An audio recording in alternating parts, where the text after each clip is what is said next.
PPF समेत ये प्रमुख बदलाव आपकी जेब पर होगा सीधा असर। 1 जुलाई से वित्तीय लेन देन के कई नियमों में बड़ा बदलाव होने जा रहा है और इसका असर निश्चित रूप से आपकी जेब पर पड़ेगा। इसमें एटीएम से कैश निकालने से लेकर पीएफ अकाउंट और म्यूचुअल फंड से जुड़े नियम शामिल हैं। कोरोना वायरस संकट की वजह से सरकार ने कई तरह की छूट दी हुई थी, जिसकी अवधि 30 जून को समाप्त हो गई। आइए उन बदलावों के बारे में जानते हैं जो आपको सीधे तौर पर प्रभावित करेंगे। पीएफ अकाउंट से एडवांस की छूट। कोविड-19 संकट की वजह से ईपीएफओ ने अकाउंट होल्डर्स को अपने खाते में से एक तय रकम निकालने की छूट दी थी। यह अवधि 30 जून को खत्म हो गई। एटीएम ट्रांजैक्शन पर नहीं मिलेगी छूट। 1 जुलाई से सभी बैंकों के खाता धारकों को एटीएम से कैश निकालने पर किसी तरह की छूट नहीं मिलेगी। पहले की तरह वे महानगरों में 8 और छोटे शहरों में 10 ट्रांजैक्शन ही कर सकेंगे। एसबीआई के ग्राहकों के लिए एटीएम से निकासी महंगी होने जा रही है।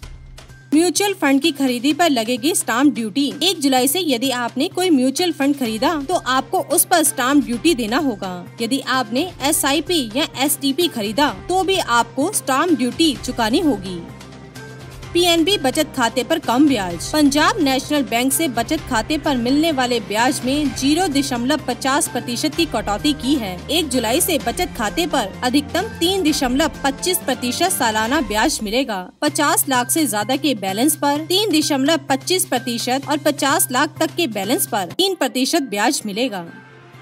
Minimum balance. सरकार ने 30 जून तक बैंक खातों में मिनिमम बैलेंस रखने की छूट दी हुई थी, जो अब नहीं मिलेगी। अब खाता धारकों को बैंकों के हिसाब से अपने खाते में मिनिमम बैलेंस रखना होगा, अन्यथा उन्हें जुर्माना भुगतना होगा।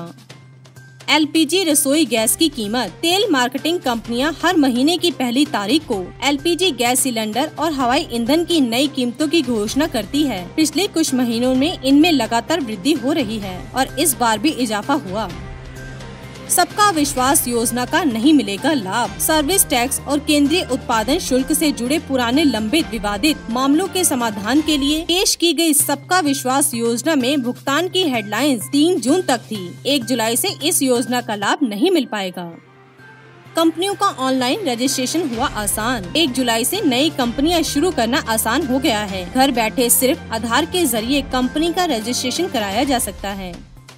मंथली ऑटो डेबिट शुरू हो जाएगा। अटल पेंशन योजना के लिए मंथली ऑटो डेबिट शुरू हो जाएगा। ऑटो डेबिट की प्रक्रिया को 30 जून तक के लिए रोक दिया गया था।